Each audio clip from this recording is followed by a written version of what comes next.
শুকনো লঙ্কা, গোটা গরম মশলা, কাজু আর পোস্ত ভালো করে একটু হালকা শুকনো খোলায় ভেজে নিয়ে গুঁড়ো করে রাখবো। অল্প তেলে আলুটা ভেজে তুলে রাখবো। দিয়ে আলুটা ভেজে নিচ্ছি। একটা শুকনো লঙ্কা, দুটো তেজপাতা আর একটু সাদা জিরে ফোড়ন দেবো। ধনে গুঁড়ো, কাশ্মীরি লঙ্কার গুঁড়ো আর হলুদ দিয়ে একটা পেস্ট বানিয়ে নিয়েছি।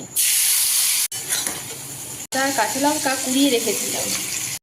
একটা টক দইটা এতে দিয়ে দেবো। সামান্য একটু চিনি দেবো, তাতে স্বাদ ভালো হবে। আলুগুলো দিয়ে ভালো করে কষিয়ে নেব। এবার ভাজা মশলাটা দিয়ে ভালো করে কষিয়ে নিয়ে জল দেবো।